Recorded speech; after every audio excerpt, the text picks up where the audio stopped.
In this video series, we're going to be discussing the classical age in Chinese history.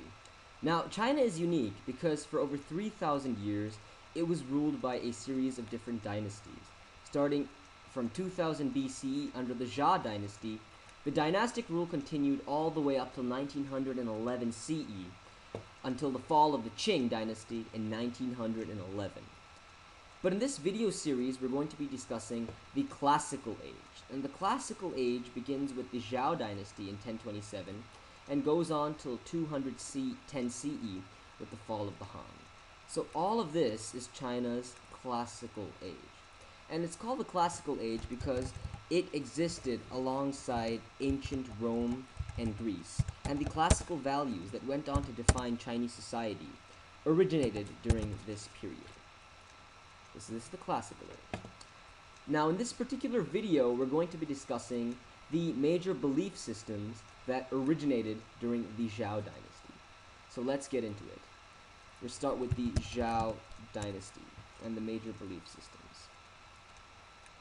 Now, the first major belief system is the concept of the mandate of heaven. Change the color. The concept of the mandate of heaven. Now,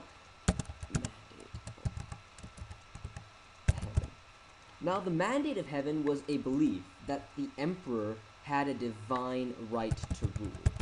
The emperor had a divine right to rule. Now, this divine right to rule, was based on the emperor's behavior and was not eternal. For if the emperor ever behaved in an immoral manner or was ever cruel, then the emperor would lose that divine right or the divine mandate of heaven. And at this point, the people would rebel, overthrow the emperor, and establish a new dynasty which had the mandate of heaven. So the principle of the mandate of heaven was used to justify overthrow. It was used to justify overthrow. And it was first used by the Zhou dynasty. It was first used by the Zhou dynasty to justify their overthrow of the Shang. The basic belief was, well, look, the current emperor is immoral, he's lost the mandate of heaven, so let's overthrow him and establish a new dynasty which has the mandate of heaven. And that was the belief of the mandate of heaven. Moving on to the next belief system, and this belief system is arguably the most important, is Confucianism. Here. The second one is Confucianism. Now, Confucianism was founded by a guy named Confucius, but his real name was Kung Fu Zhou. Let's write that down. His real name is Kung Fu Zhou. And Kung Fu Zhou was a courtier during the Zhou period. And from this position in power as a courtier, he observed society and came up with several social theories. He came up with social theories that would dictate man's relationships in society. And his social theories became a code that would dictate the duties and proper behavior. The theories would dictate duties and behavior.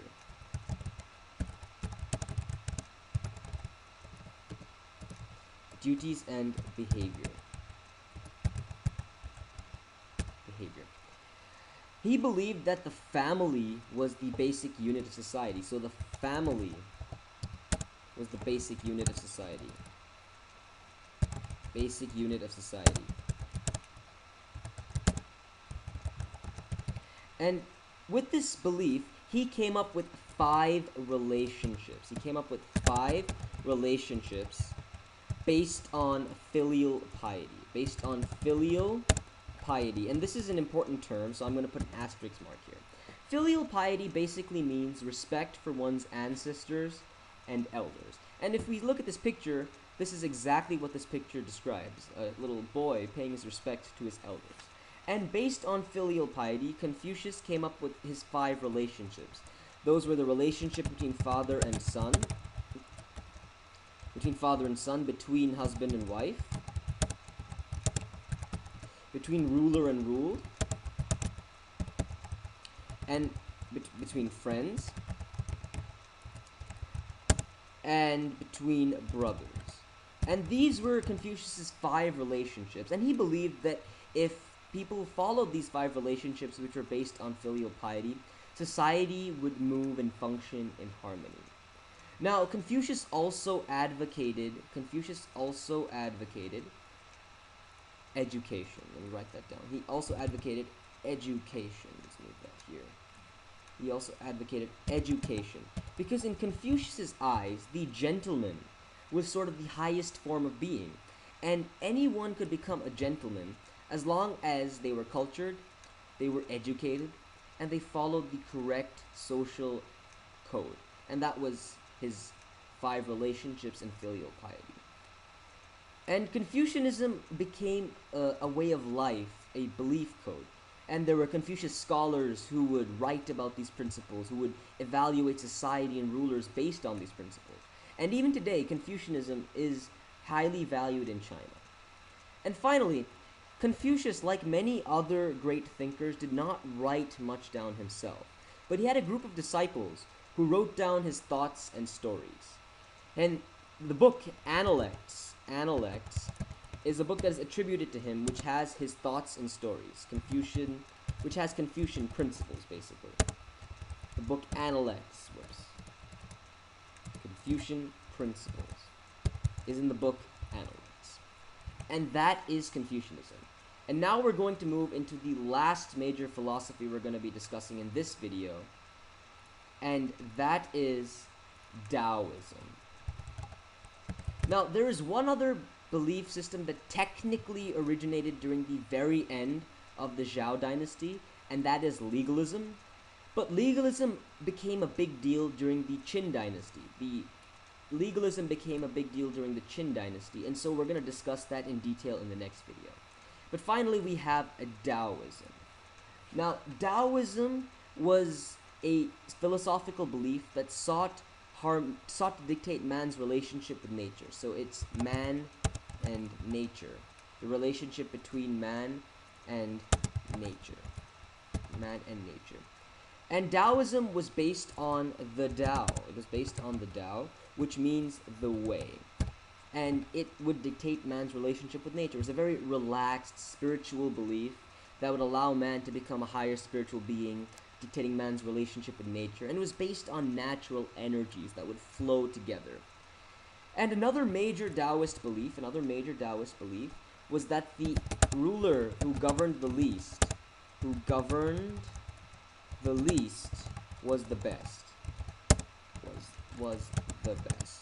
So Taoism advocated a very relaxed form of government with not a very active ruler. And in a Taoist's eyes, that was the best form of government. And that's about it. That is Taoism. But before we end this, we have to answer a couple of questions. The first one is, well, who is this old guy? Well, this old guy is actually Lao Tzu, the founder of Taoism. He's the founder of Taoism. And there is a book attributed to him called the Tao De Jing, which has Lao Tzu's beliefs and thoughts, the thoughts of Lao Tzu. And that is his book, the Tao De Jing. And the second question is, well, we see a yin and yang symbol here. Well, why is it here? The yin and yang symbol is actually the symbol of Taoism. It is the symbol of Taoism. It is the symbol of Taoism. The same way the cross has come to symbolize Christianity and the Om symbol symbolizes Hinduism. And the reason the yin and yang is the symbol of Taoism is because we talked about natural energies that flow. And that is exactly what the yin and yang does. We have the yin and the yang which flow together, not counteract each other. And that's it. In a nutshell, these are the belief systems that originated during the Zhou period. The Mandate of Heaven, Confucianism, and Taoism. I hope this was helpful, and I'll see you in the next video.